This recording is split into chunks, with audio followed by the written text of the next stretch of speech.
Shalom. Kumaha damang? Saya udah rindu sama kejadian hari ini aku ada di sini. Luar biasa banget ya, senang banget. Ya, saya cuman bisa sampai siang ini karena ada kakak ipar saya dipanggil Tuhan tadi pagi, jadi saya harus nanti balik ya ke Kota Bandung. Tutup peti nanti sore, jadi mohon dimaafkan. Next time I will come back again. Nah, ketika satu saat saya lagi naik mobil di Kota Bandung. Saya dengan istri saya berdua. Lalu ketika saya lagi nyetir, itu di pinggir jalan saya ngelihat ada seorang bapak yang gak tua-tua banget tetapi jatuh di pinggir jalan, jatuh aja begitu aja terus terlentang gitu. Lalu saya katakan, saya berkomentar, kasihan banget tuh si bapak. Itu kenapa ya itu gini. Istri saya diam aja terus. Iya tuh gimana tuh ya. Terus saya lewatin. Udah jarak kurang lebih 200 meter atau lebih gitu. Istri saya bilang stop. Jadi saya stop ke depan. Kenapa? Mundur. Saya katakan ini jauh nih udah ya mundur. Pokoknya mundur. Mau ngapain maksudnya? Pokoknya mundur aja. Terus udah begitu dekat dia buka pintu mobil, dia lari. Dia lalu peluk. Itu si bapak itu gini, waduh saya mikir nih, ini di pinggir jalan ketemu model begini, gimana kalau orang nyangka itu ditubruk sama kita? Gimana nanti orang kalau kita digebugin rame-rame, orang kan sekarang apa-apa nggak mikir dulu, gebugin gitu rame-rame gitu kan. Waduh saya mikir, terus saya juga turun kan, masa istri saya kulitnya putih. Waduh, ini si bapak hitam banget gitu kan. Nah, terus coba tolong, itu minum gini. Terus gimana ini? Bawa ke mobil, kita bawa ke rumah sakit. Astaga. Di sini nih satu peristiwa. Tapi membuat saya berpikir. Kita firman tahu. Tapi melakukan tuh gak mudah. Karena seringkali akal kita yang jalan. Benar gak?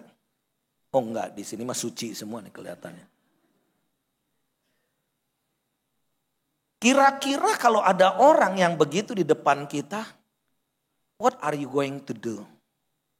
Berdoa?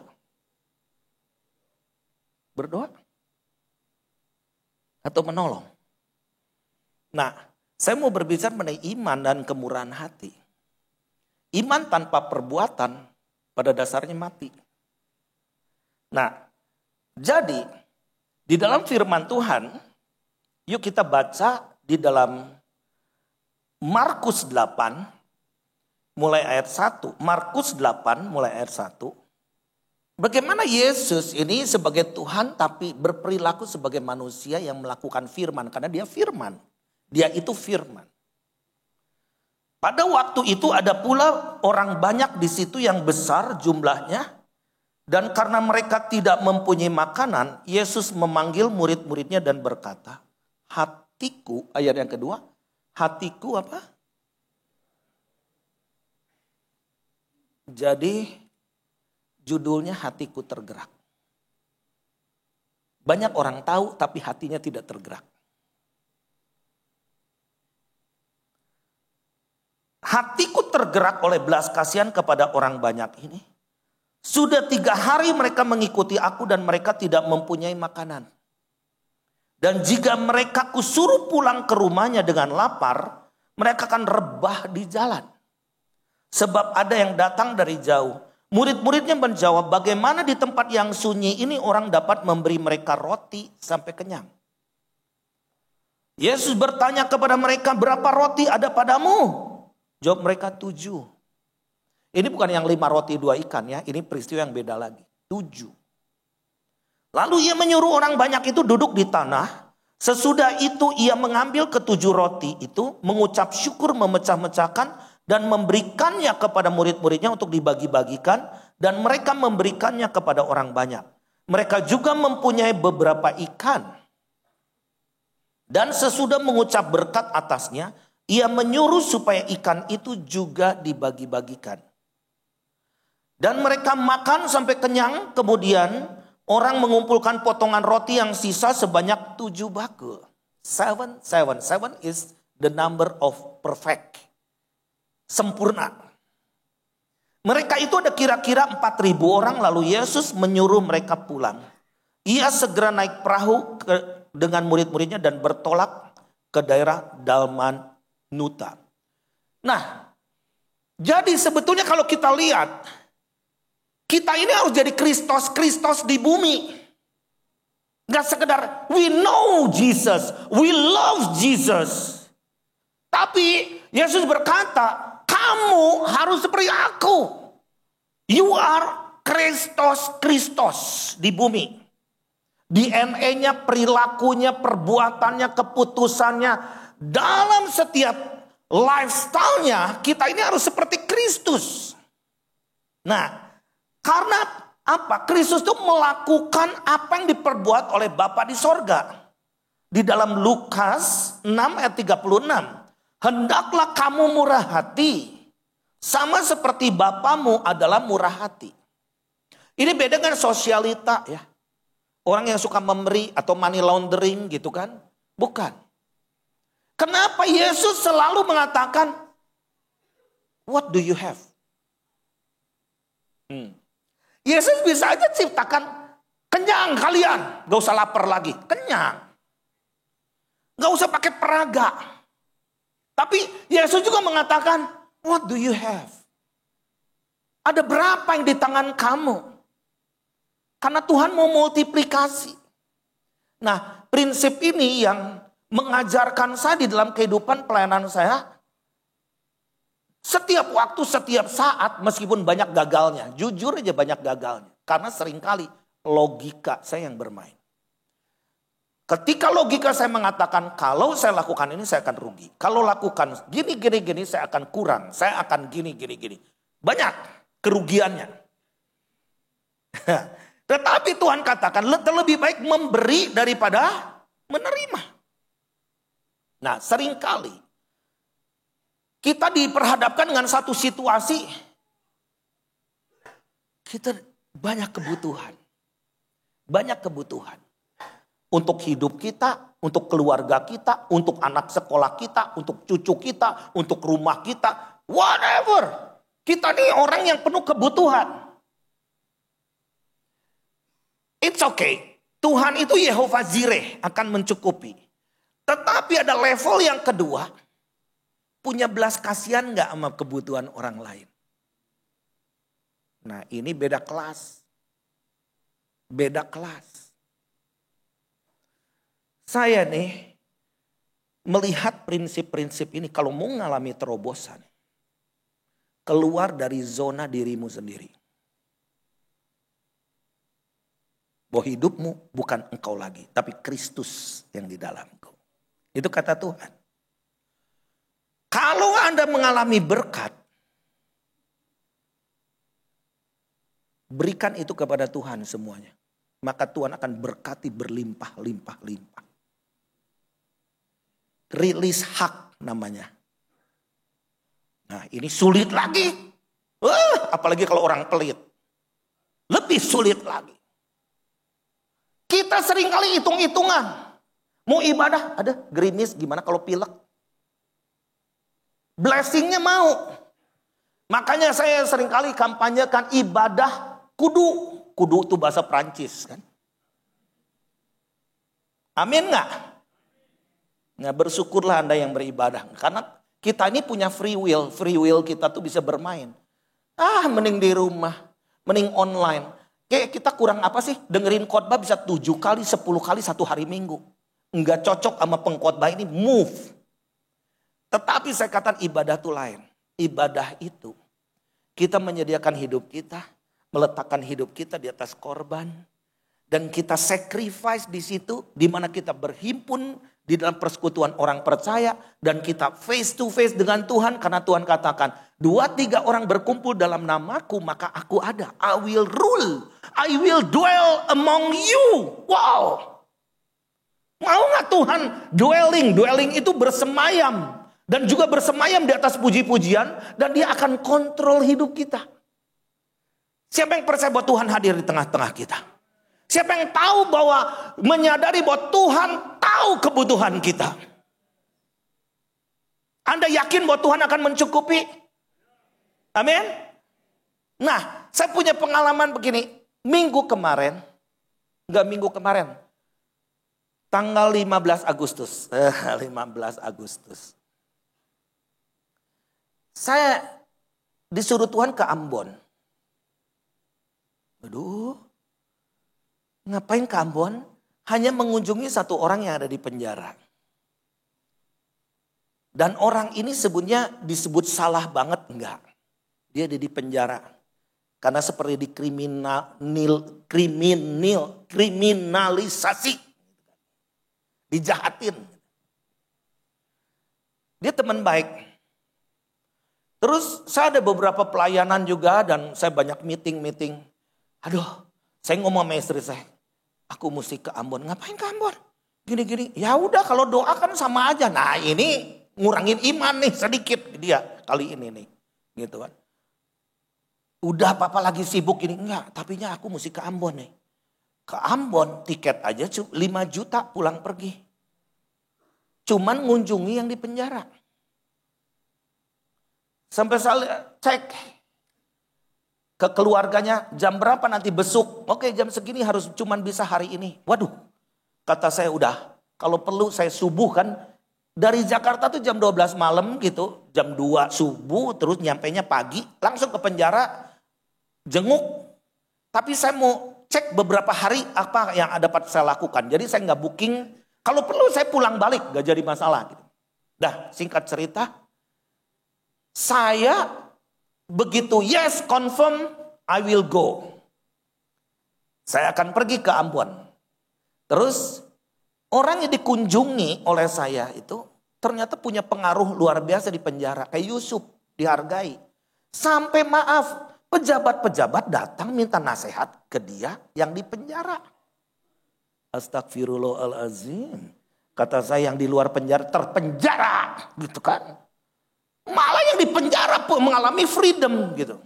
Jadi Bapak jangan pulang dulu. The next day kita bikin ibadah. Oke. Lalu saya mengunjungi ke sana, saya doa. Wow, luar biasa. Di penjara itu lebih indah daripada di kota. Tamannya dan sebagainya gara-gara si dia. Pantesan kata saya you betah di penjara lebih indah daripada di tengah kota. Terus Bapak, besok kita ibadah. Terus datang kalapasnya. Wah, tidak bisa. Kita nanti ada gubernur datang tanggal 17. Gini. Dan ini kan ada dalam rangka hari ulang tahun RI. Wah, tidak mungkin. Oke, kalau begitu saya akan bawa makanan. Dan tolong kasih makanan. Oh iya boleh. Yang Kristen ada 170. Maksudnya gimana Pak? Yang Kristen 170. Iya Bapak bawa saja makanan 170. Kata saya emang yang Kristen mau makan, yang Muslim suruh liatin kita makan.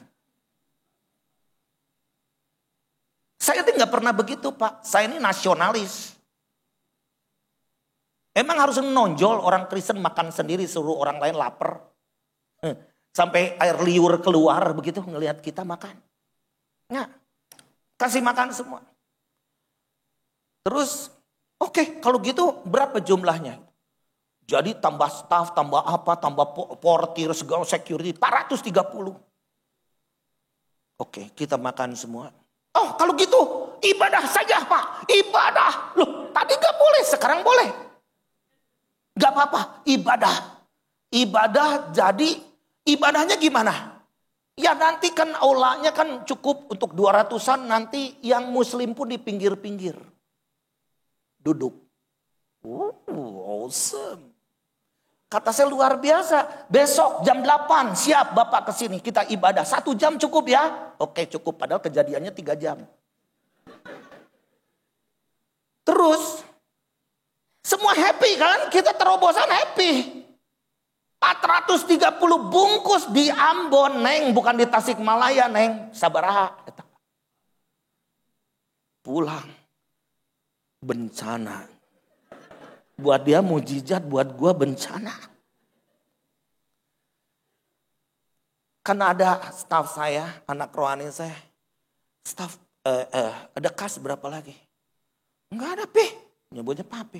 Papi sih ngomong gede-gede banget gitu. Gua kaget loh, Papi mau kasih makan semua. Ada berapa kas? 3.700.000. Mana cukup? Ini satu kotak aja 75.000. Jadi berapa? Coba hitung aja sendiri deh. Udah capek gue ngitung. 75.000 kali parasnya 30 jutaan. Gimana? Waduh. Dalam sehari. Kata saya, Tuhan gimana nih? Ngomong mah gampang ya. Pendeta ngomong gampang kan. Tapi dalam eksekusinya ini nih, iman ini nih. Lalu yuk kita ke restoran yang mana? Pokoknya yang terenak. Di kota Ambon. Beri mereka terenak. Kasih. Ada Cinci. Cinci ini yang punya restoran. Padahal Panji. Iya Ci masih kenal ya. Lagi zaman kerusuhan saya doain terus. Dia tuh restorannya dibakarin. Waktu itu. Aku doain. Dan dia sekarang maju. Punya 4 restorannya. Waduh. Ci luar biasa masih kenal sama saya. Kenal dong. Gitu nanti doain ya saya gini. Enggak Ci aku mau pesen. Kenapa? Buat apa? Buat ini nanti di penjara. Gini-gini. Kita butuh makanan. Ya udah nanti beresin. Nanti tak beresin. Maksudnya diberesin tuh gimana Ci? Utang, installment, kredit. Udah nanti disiapin berapa? Aduh mau nyebut 430. Mending kalau minta 4 dus gitu sopan gitu kan. 10 gitu. Gimana ya Ci ya 430. Ya udah. Pikir gue gitu kan. Enggak nih. Ya udah nanti diberesin. Diberesin gimana Ci? Udah gak usah pikirin. Soalnya gak usah pikirin. Waduh kenapa gak nambah lagi Coca-Colanya tadi kan. Aku ngomong gini Ci. Aku gak mau gratis kali ini. Gak usah. Pak Daniel tuh udah berjasa buat aku tuh. Udah doain aja. Pokoknya aku diberkati. Ci. Tapi aku gak mau gratis. Ya terserah lah gimana. Aku cuman punya uang. Ya berapa? 3.700.000. Malu. Terus ya udah. Pokoknya diberesin. Itu nasi, rendang, ayam, telur. Wah itu lebih dari 75.000 kayaknya. Besoknya jam 6 pagi udah ada 430 box di situ. Dan apa yang terjadi? Belum pernah saya ngalami, saya mimpin ibadah di lawat Tuhan luar biasa. Hadirat Tuhan luar biasa. Saya ngomong begini, hei Ambon dengar lu Kristen. Jangan senang lu ada di penjara. Jangan senang lu jumlah di penjara tambah banyak. Transformasi harus terjadi. Kita harus mimpi kosongkan penjara. Kenapa penjahat nambah jadi kita senang? Jadi itu lawatan Tuhan terjadi. Benar-benar dikasih 1 jam, 3 jam. Si kalapasnya juga sampai begini. Dengerin khotbah saya. Kapan kesini lagi tiap bulan? Lu ngomong enak aja tiap bulan kesini. Gue tiap bulan sengsara terus. Gitu. Dan terus saya katakan begini. Siapa yang mau keluar dalam tahun ini nanti dapat remisi juga. Angkat tangan. Nangis mewek bebek. Kalian harus jadi agen transformasi. Bikin rumah singgah. Kata saya, nanti yang keluar dari penjara harus ke rumah singgah. Dan harus seperti Kristus. Harus bersaksi bahwa Kristus sudah mengubahkan hidup kita. Dan kau harus memenangkan jiwa-jiwa. Wow, beri kemuliaan bagi nama Tuhan.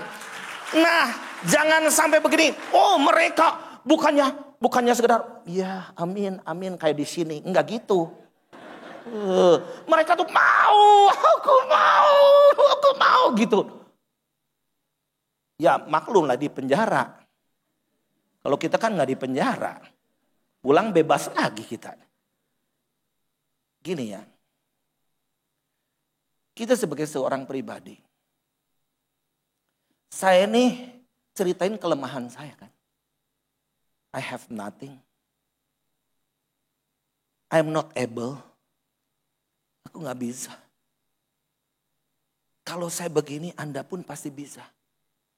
Amin. Nothing special kita nih. Kalau Maria Magdalena dia dilepaskan dari 7 roh jahat. Orang ngomong Maria Magdalena pelacur. Pelacur mungkin 1/4 setannya ini 7. Dibebaskan dari roh jahat. Di dalam Lukas 8 ayat yang ketiga. Dia bersahabat dengan bendaharanya Herodes. Temannya. Ini orang-orangnya non Yahudi. Tetapi mensupport penginjilan Yesus. Sampai saya terharu. Siapa Maria Magdalena itu disebut Apostle of Apostles. Rasulnya para rasul. Oleh bapak-bapak gereja. Oh my God. Saya baru tahu kenapa enggak si Petrus, kenapa enggak Matius, kenapa enggak Lukas yang dokter itu. Why? Maria Magdalena. Karena dialah saksi Kristus yang pertama. Dia mendengar Yesus 5 kali bahwa aku akan mati, aku akan bangkit kembali. Jadi dia tahu hari ketiga ketika Yesus disalib, dia subuh-subuh datang murid-muridnya. Kabur kabeh ketakutan. Tapi dia believe Jesus akan bangkit kembali. Dan ketika dia melihat Yesus is gone. Tidak ada lagi dalam kubur. Dia pergi ke murid-murid. Hey, Tuhan sudah bangkit, you know. Dia lebih martir daripada martir meskipun dia gak mati martir. Siapa sekarang yang mau memberitakan kepada banyak orang bahwa engkau harus percaya kepada Yesus yang sudah mati dan dibangkitkan, dia enggak almarhum lagi. Dia yang sudah mengubahkan hidupku. Benar gak? Jadi belas kasihan itu akan membukakan tingkap sorga. Mengaktifkan kuasa mujizat sorgawi. Jadi ketika belas kasihan itu bukan kita. Kasihan dengan belas kasihan itu lain. Kasihan dengan belas kasihan itu lain. Saya tinggal di apartemen di Mall of Indonesia. Di Jakarta. Istri saya tuh kalau makan sedikit nasi kucing cukup. Kalau makan sedikit belanjanya Tapi dia tuh orangnya murah hatinya luar biasa. Nanti kalau ke warung, nasi setengah, jangan setengah, 1/4 kurangin. Buncisnya dikit ya, paling 5 potong gitu. Aduh, sampai si tukang warungnya aja, si Enci kasihan banget, susah kali hidupnya. Ya udah ada gratis aja, cuma gitu dong. Kata saya malu-maluin istri hamba Tuhan. Habisnya aku nggak habis gitu kan. Dia makan sedikit, tetapi sering kali. Kalau ke warung, berapa yang aku ceban aja Ci? Ceban. Terus di sebelah ada ini yang ngantri gitu. OB. Terus udah gitu ada cleaning service gitu, ngantri. Yang aku ceban ya, ini dibayarin semua. Dibayarin. Jadi si kasirnya ini semua bayarin semua. Dia makannya nasi kucing, yang sebelah makannya telur bisa 2, bisa ini, gitu. Jadi bayar 150.000. Nasi kucing termahal di dunia. Mungkin berkat saya di dialah. Karena saya gak bisa detail begitu. Nah, kalau dari Bandung naik travel. Ini kan istri saya tuh orangnya kecil, bawa kopernya kadang 2, 3, waduh gimana. Kan kadang saya suka ini cuma 2 hari aja kok kopernya 2 gitu kan. Tapi anehnya setiap kali nggak pernah miss 1 kali pun. Dia turun di mana bisa orang nolongin. Ada tukang LPG ngedorong begini. Ibu nanti saya tolongin. Gini ditolongin. Itu LPG-nya nanti ada yang ambil. Enggak bahkan. Dianterin jalan mungkin 700 meter sampai ke apartemen. Aneh. Kemarin dari airport. Saya pergi kemana ya? Ke luar kota di airport. Kita turun. Saya bawa barang, dia bawa barang. Ada satu orang pemuda lari. Nyusul saya, istri saya udah duluan. Terus, ibu, saya tolongin ya. Jadi lenggang-lenggok aja istri saya. Padahal di belakang dia banyak ibu-ibu gembolannya gede. Kata saya, lu kenal gak sih siapa dia? Enggak. Tahu gak? Tuhan bekerja dalam segala hal. Amin. Jadi kita ini akan mendatangkan kerajaan Allah di bumi ini. Kita menolong orang, apalagi menolong orang yang sengsara, memiutangi Tuhan. Itu kata firman, bukan kata saya. Benar gak? Coba Anda banyak nolong orang, pasti gak kekurangan. Gak ada yang amin, cuman aja yang amin, heran. Anak saya tuh udah gede. Udah punya anak 1, cucu. Aku udah tahu kalau dia manggil telepon, Pak. Tapi kalau udah, Pak, gue udah tahu. Pasti ujungnya minta. Pak, mau apa? Nah, aku sering kali ngomong begini. Papa ini hamba Tuhan loh, kamu pengusaha loh. Apa yang kurang dengan dirimu sebetulnya? Harusnya kamu support papa loh. Satu saya yang sering nasihatin. Berapa banyak kamu berbelas kasihan sama orang? Kalau kita nih ada yang kurang terus. Cek dirimu. Karena apa yang diberi kita akan menuai. Apa yang ditabur kita akan tuai. Amin. Nah, semalam udah nyampe Tasik nih. Udah telepon sore nih. Aduh, anak-anak rohaniku di Jakarta. Ada satu gelandangan menak. Orang bule umur 80-an.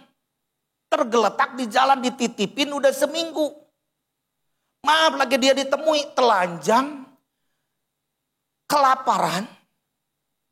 Dan udah gitu maaf dia makan kotorannya sendiri. Terus anak rohani saya ini dikasih ditelepon. Tolong dong, dirawat dong gini. Ya udah dirawat nih. Udah gak bisa jalan, harus dimandiin. Terus ditanya, dia itu siapa sih sebetulnya? Dia tuh baru dari Bali. Terus diperes oleh satu perempuan di Indonesia habis-habisan. Uangnya habis, pasportnya gak ada. Jadi losing identity. Dalam seminggu dicek. Lu tuh where you come from? England, London. Orang London. Kenapa? Dikontak ke kedutaan. Kedutaan besok sore. Lah, ini warga negara lu loh. Sampai marah anak orang. Ini warga negaramu. Kenapa gak diperhatikan? Iya, bisa gak you ongkosin sendiri? Aneh. Ini warga negara bukannya you yang ongkosin. Udahlah. Jadi agak ribet gitu kan. Terus semalam begini. Aku mau taruh nih orang nih. Di depan kantor kedutaan London. Kata saya jangan gitu dulu. Nanti kalau mati gimana? Udah mah dia penyakitan lagi. Terus dia ngomong gini. Ketemulah ternyata anaknya tuh punya anak perempuan. Namanya Kate di Tel Aviv, Israel. Jadi ini orang Yahudi nih. Terus orang Yahudi. Lalu Gini ya. Kita lakukan firman dulu ya. Sebelum kita mikir apa untungnya nulung orang gini. Kembali ke firman. Saya bacain. Nih yuk buka. Kata saya ayat firman Tuhan. Buka. Gitu. Matius 25 ayat 32. Nah, ayat 42. Matius 25 ayat 42. Saya bacain. Di telepon di hotel di Tasik nih. Sebab ketika aku lapar kamu tidak memberi aku makan. Ketika aku haus kamu tidak memberi aku minum. Ketika aku seorang asing, he is a stranger. Bahasa Inggrisnya stranger. Orang asing. Kamu tidak memberi aku tumpangan ketika aku telanjang. Kamu tidak memberi aku pakaian ketika aku sakit dan dalam penjara. Kamu tidak melawat aku. Terus, lalu mereka pun akan menjawab dia katanya. Tuhan, bila manakah kami melihat engkau lapar atau haus atau sebagai orang asing atau telanjang atau sakit, atau dalam penjara, dan kami tidak melayani engkau. Terus, maka ia akan menjawab mereka, aku berkata kepadamu, sesungguhnya segala sesuatu yang tidak kamu lakukan untuk salah seorang dari yang paling hina ini, kamu tidak melakukannya juga untuk aku. Ini salah seorang itu bukan. Ini rada kabur dikit. Bahasa Inggrisnya my brethren. My brother. Koko, adekku. Ketika saya baca ini, kata saya baca di perikopnya penghakiman terakhir. Lalu saya nanya ke dia, kamu mau jadi kambing atau mau jadi domba? Jadi domba lah. Marah. Kalau jadi domba, do it. Heran. Itu kenapa kedutaan gak peduli? Karena kedutaan gak peduli supaya kamu peduli dulu. You take care of him. Dia nangis ngejerit-jerit telepon kemarin. Ampuni Tuhan, ampuni. Nah sekarang. Mana orangnya? Iya aku kesana. Injili. Selamatin dia. Tahu gak? Ternyata orang ini umur 80-an melihat kita orang Kristen. Dan dia udah berdoa. Agama Yahudi. Dia agamanya Yahudi. Dan selama 1 minggu dia berdoanya. Thank you Lord. Untuk orang-orang Kristen yang menolong aku. Terus semalam. Kamu mau terima Yesus. Mau dibaptis. Coba mana videonya? Masa hidupnya kami serahkan ke dalam tangan-Mu.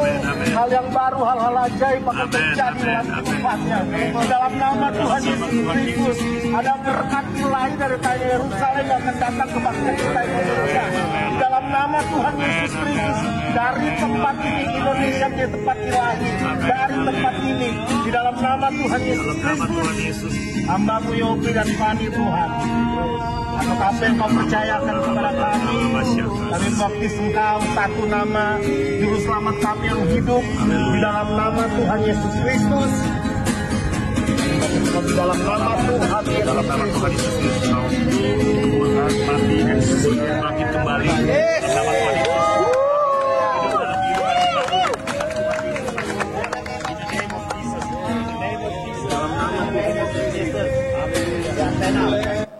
Apa yang terjadi setelah itu rebutan mau rawat dia. Hari ini mereka lagi sibuk. Mau beli baju lah di Kuningan City. Mau beli makanan yang vitamin. Itu udah bengkok-bengkok, kakinya bengkok-bengkok karena dia jatuh berkali-kali.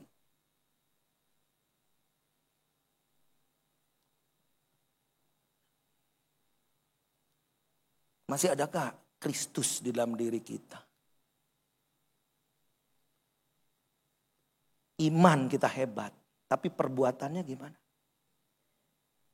Kisah Rasul 11 ayat 26. Coba buka. Kisah Rasul 11 ayat 26. Kisah Rasul 11 ayat 26. Yuk kita baca. 1, 2, 3. Mereka tinggal bersama-sama dengan jemaat itu 1 tahun lamanya. sambil mengajar banyak orang. Di Antiokhia lah murid-murid itu. Ini ayat cuma satu-satunya di mana Kristen pertama kali. Di mana? Di mana itu? Turki. Turki adalah negara Kristen pertama kali. Dan kalau kita baca 7 jemaat itu ada di dalam kitab Wahyu. Barang siapa menang, barang siapa menang, barang siapa menang. Jangan jauh dari kasih yang mula-mula. Mengasihi Tuhan dengan sesama itu sama levelnya. Bagaimana mereka bisa melihat Kristus kalau kita no action seperti Kristus. Nah, jadi Bapak Ibu sekalian, ketika Turki dilanda gempa tahun kemarin, Tuhan nyuruh saya sendiri pergi ke Turki pasca gempa. Itu 7,8 pada skala Richter. Nah, pada jam 4:17 pagi, very early in the morning. Jadi banyak kan tidur kan, orang lagi tidur. Ini bencana alam ini besar sekali dirasakan oleh di Siprus, Yunani, Yordania, Lebanon, bahkan hingga Greenland. Nah, ini gempa yang kedua sejak tahun 1939. Itu berkekuatan 7,9 yang waktu dulu menewaskan 32.000 jiwa. Tetapi ini kayaknya jutaan. Dan ketika saya pergi ke sana masih ada jutaan orang yang masih terhimpit. Karena di sana bukan landed house, gedung-gedung tinggi jadi kayak sandwich gitu, kue lapis gitu. Nah, ketika saya pergi ke sana, waduh, saya lagi mimpin rombongan di Israel. Saya nggak bisa tidur. Tuhan suruh ke Turki, suruh gimana Tuhan pakai logikanya, makanya pakai logika nggak bisa nih. Aku lagi mimpin rombongan di Israel, gimana mau ninggalin rombongan? Saya kan bisa beralasan, no, tidak bisa. Lalu saya gelisah sampai pagi hari. Saya cerita di breakfast di ruangan breakfast itu. Aku nggak bisa tidur semalaman. Kenapa Pak? Kenapa banyak orang Surabaya lagi? Kenapa Pak nggak bisa tidur? Kita yang pada nakal semua ya rombongannya. Enggak, kalian baik-baik aja kataku. Aku disuruh ke Turki. Wah, nggak salah loh Pak, nggak salah tuh. Itu kan Turki lagi bahaya banget. Nah, jadi ya nggak tahu aku disuruh ke Turki. Cuman kan gimana ninggalin kalian. Lah terus Bapak gimana? Mau pergi atau enggak? Saya kepengenan pergi tapi kalian bagaimana? Mereka langsung runding gitu. Gimana?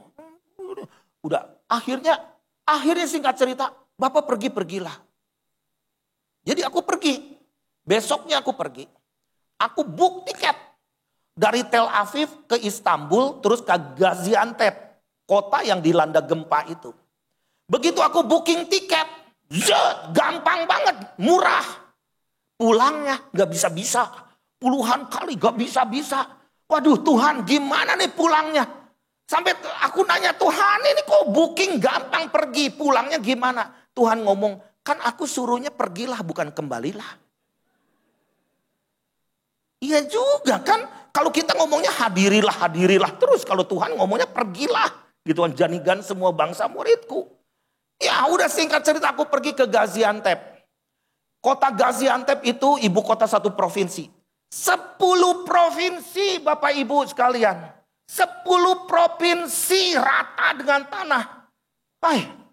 Dan ketika saya pergi ke airport itu, airportnya udah ambruk. Tapi ada ribuan orang. Ribuan orang lagi ngantri. Ngantrinya begini. Disebut nama-nama siapa? Tommy, John, apa gitu kan. Oh itu naik ke pesawat. Ngungsi cepetan. Nah orang pada ngungsi, saya datang. Coba bayangin. Itu masih ada gempa-gempa juga. Dan itu cuaca dingin sekali. Ketika saya pergi ke kota-kota. Itu mengenaskan sekali. Mengenaskan sekali. Saya waktu itu dalam keadaan gak punya uang. Tuhan ngomong beri mereka makan. Aduh, kayak Tuhan gak tahu aja. Kan mending kalau punya 7 roti itu kan di multi. Aku I have nothing. Kesini, ini ongkos juga udah angus tuh. Tiket yang pulang aku udah angus gitu kan. Nah, tapi begitu aku ke sana, aku ke ATM. Ada berapa sih aku belanjain untuk beri mereka makan gitu ya di pengungsi-pengungsi gitu. Ada yang transfer sampai puluhan juta. Bingung gak coba? Aku langsung belanja gitu. Wah, itu buat saya nih peristiwa ini gak pernah terlupakan. Tuhan memimpin saya luar biasa. Tapi mahal harganya. Sampai saya naik mobil, pulang gimana caranya naik mobil? Berapa sewanya? Udah yang ternyata saya sewa mobil, itu bannya itu bukan es. Jadi begini. Pernah gak naik mobil begini, bukan begini. Dan gak boleh pelan, gak boleh berhenti. Lalu kaca wipernya kan ini ada badai salju nih, gak jalan. Jadi lihat dari bolong-bolong kecil. Anda bisa gak? Ini perjalanan waktu mau pulang ke Kapadokia harusnya 4 jam jadi 11 jam. Anda bisa doa 11 jam. Hiraba syakarala basye. Darah Yesus. Nggak bisa, udah nggak bisa doa lagi. Supir saya ngerokok terus katanya stop smoking, oke. Gua jadi stres gitu kan. Karena dia perokok lagi. Udah gitu dibuka kaca ini kan nggak bisa. Angin kan. Bayangin kayak begini. Dia katakan, saya nggak bisa nyetir tanpa ngerokok, cilaka. Luar dalam saya sengsara. Di Kapadokia. Tuhan bicara. Kapadokia itu kota Kristen. Siapa yang menginjili? Longinus. Siapa itu? Prajurit Roma yang menusuk lambung Yesus. Ketika orang yang mati disalib itu harus di lambungnya di ini supaya airnya keluar semua. Dan Longinus itu matanya tuh sabu-sabu, satu buta, satu burem. Ketika kena cipratan darah Yesus, dia melek jadi normal. Dan akhirnya dia ikut para rasul menginjil di Kapadokia jadi kota Kristen. Dan dia mati dan dia jadi martir. Ketika dia ngomong, di bawah kolong langit ini tidak ada nama lain selain oleh nama Yesus kita beroleh selamat. Gitu kan, dipotong ininya, lidahnya. Di giginya dicabutin semua. Supaya dia gak ngomong, dia tetap ngomong, di bawah kolong langit kamu harus percaya Tuhan Yesus. Gini-gini. Akhirnya dia dibawa ke Roma dan dipenggal kepalanya. Dan Kapadokia menjadi kota Kristen. Sekarang tidak ada satu orang pun orang Kristen. Tapi ada kampung bawah tanah itu, satu kampung itu pernah dibunuhin semua. Nah, Tuhan bicara apa? Kembali kepada kasih yang mula-mula. Yuk kita saksikan film ini. Nah, saya pergi ke Mesir juga sebelumnya. Terjadi lautan manusia yang minta dijamah oleh kuasa Tuhan.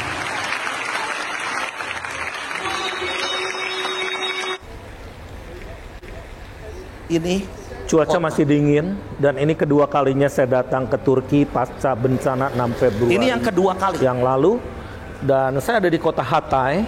Inilah kota yang disebut Antioquia di dalam firman Tuhan.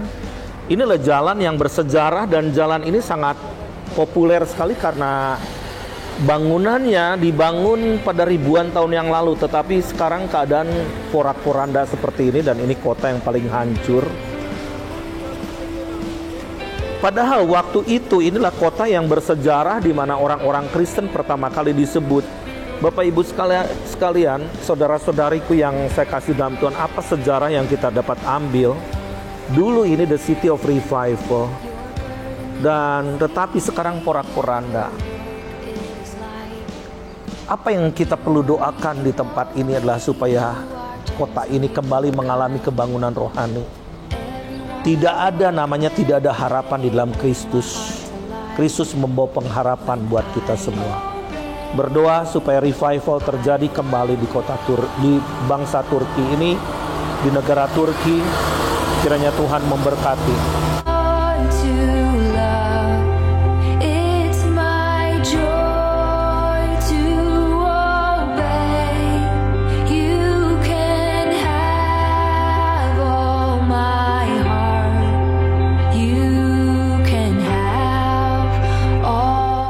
I will pray for you. Ini orang-orang yang tadinya benci saya mau lemparin saya batu. Jesus love you. Yeah. Thank you very much. Thank you very much. Tapi saya pengen kembali, saya pengen nginep di rumahnya nanti.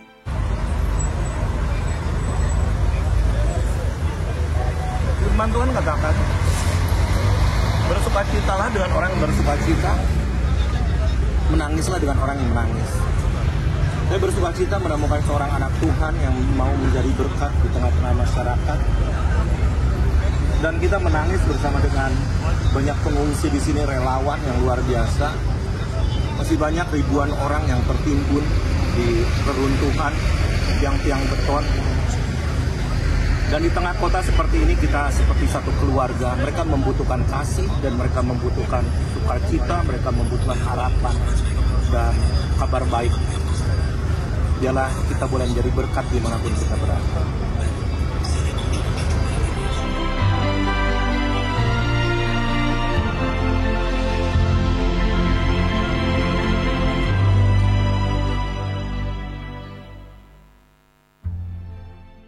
Jadi dari sini saya bertanya sama Tuhan, Tuhan, percepatan apa yang Tuhan akan buat ke depan? Perang dan gempa bumi. Kalau gempa di Turki hanya 7,6, megatrust itu 8 sekian.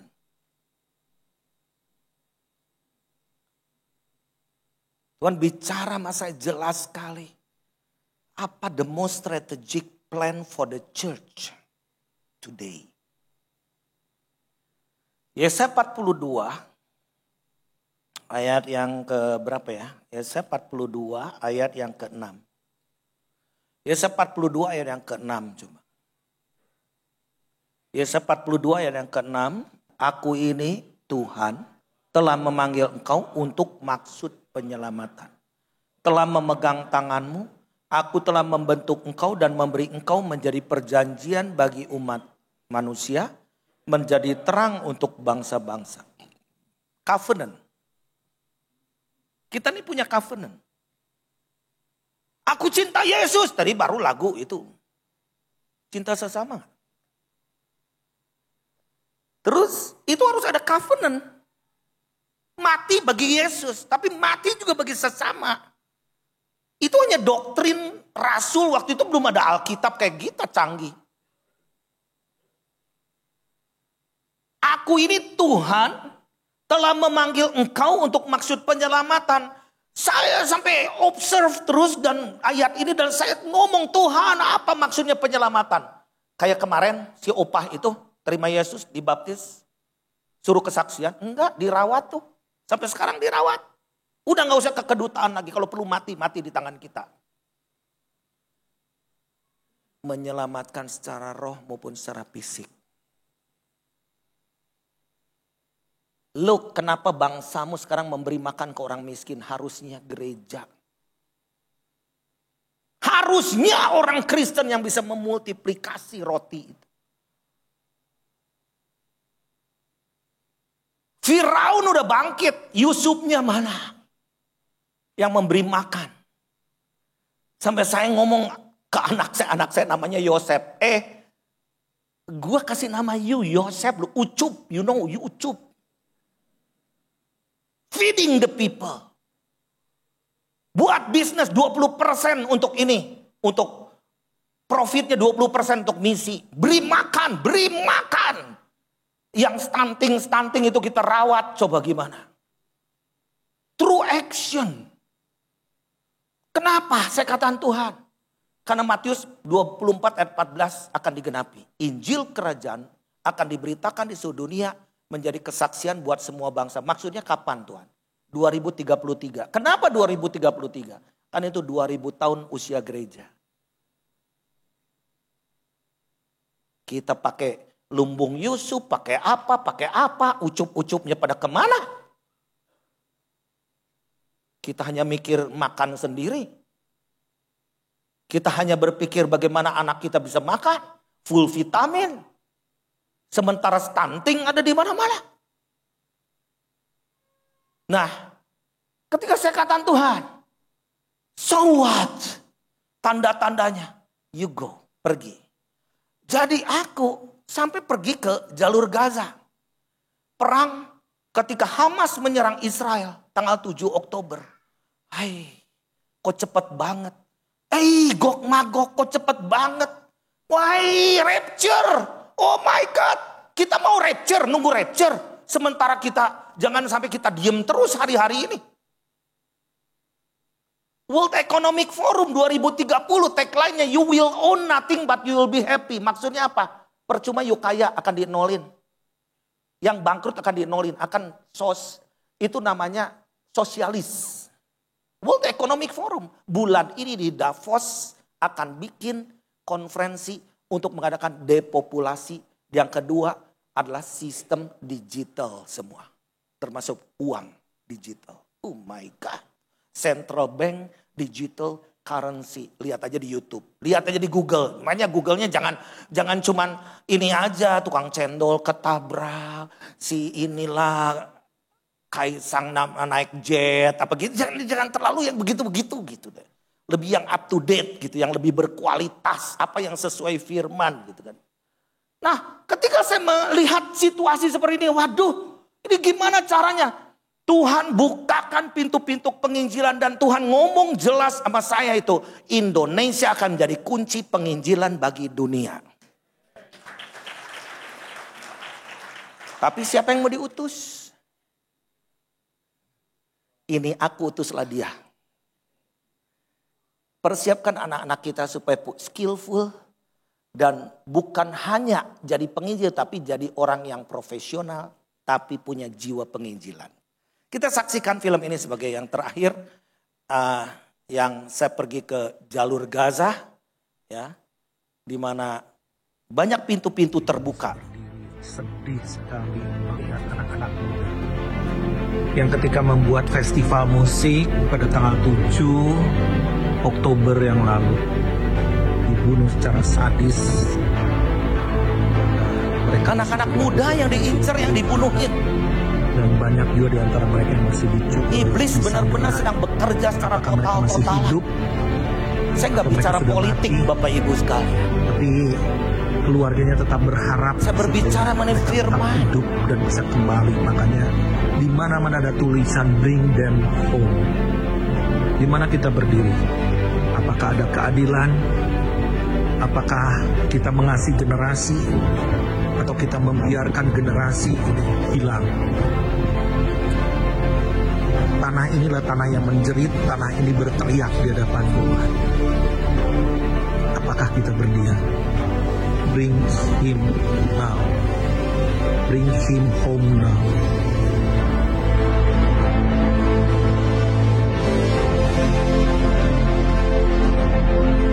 Saya berdoa supaya Indonesia tidak mengutuki.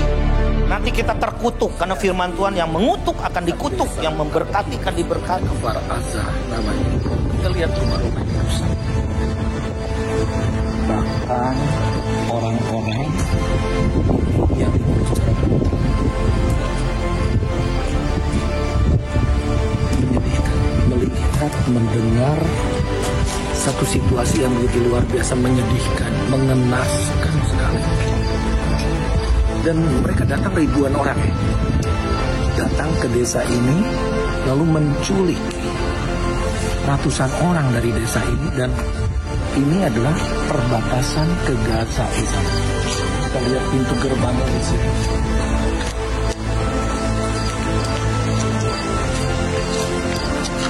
Yang di sana adalah kota Gaza. Yang tidak bisa diterima dengan akal. Peristiwa seperti ini bisa dengan mudah terjadi. Kita lihat dalam satu waktu, satu kesempatan jam pukul 6.30 pagi, bisa semuanya bisa berubah. Dan semuanya serba hancur dan mereka kehilangan harapan. Masih terdengar suara bom, pesawat-pesawat perang ya di sini.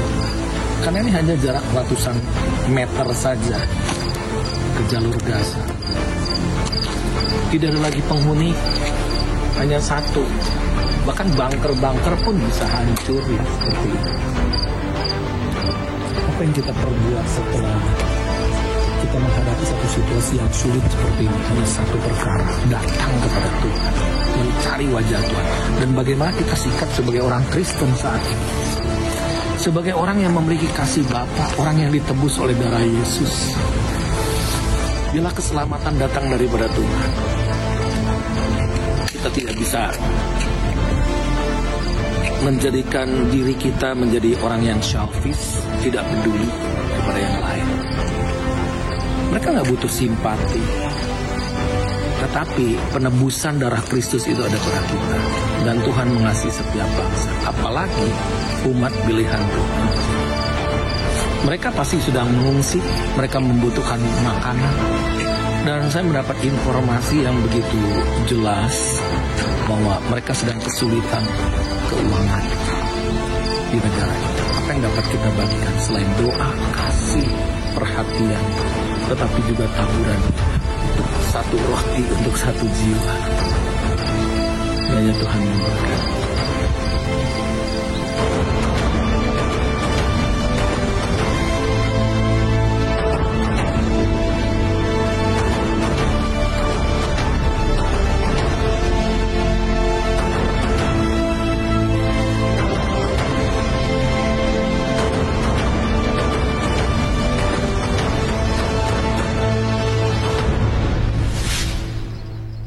Kita berdiri di Armageddon, ini buat saya ini something. Gak boleh semua orang masuk ke sini. Saya malah jadi tamu VIP, siapa saya? Dan saya bukan ingin jadi berperang atau orang politik, bukan. Saya bukan pemimpin negara. Tapi saya ambasador kerajaan Allah. Di ambasador itu punya otoritas, punya kuasa. Apa yang dapat saya lakukan nanti ini di sini? Tanggal 25 Desember akan Christmas celebration. Di sini ada prajurit-prajurit luar biasa. Berikan tepuk tangan dong untuk mereka. Thank you so much. Kalian pengabdian yang luar biasa. Nah nanti doakan tanggal 25 Desember. Saya di sini bukan mau bantu gimana-gimana. Tapi mau menyatakan siapa Yesus di dalam diri saya. Ketika saya tanya kepada mereka, ada orang Kristen gak di sini? Nobody, no one Christian. Oh my God, cuman ada 2 orang Druze. Ya, Druze itu salah satu inilah aliran di sana. Terus kata saya, can I sing the Christmas songs? Yes, why not? Karena saya bangun kanopi di situ, kanopinya itu adalah tempat doa kita. Tapi buat mereka tempat pengintaian, tempat F-16, F-35 berangkat dari situ. Nah ini anak-anak rohani saya ngebaptis mereka tuh yang ngebaptis juga kemarin. Setiap hari mereka selalu katakan jiwa. Dan saya akan katakan saya sebagai orang Indonesia, orang kafir di mata orang Yahudi. Tetapi saya menerima Yesus sebagai Tuhan Juru Selamat. Dia lahir sebagai orang Yahudi. Dan dia menyelamatkan hidup saya. Dan dia mengubah hidup saya. Karena itu saya ada bersama dengan kalian semua. Saya yakin kalau orang Yahudi mau nerima. Yesus aja ditolak. Saya diterima. My God. Ketika saya ngomong. Boleh gak saya mengundang pendeta-pendeta orang Yahudi Mesianik? No. Mereka gak suka malah pendeta-pendeta mesianik gitu orang Yahudi.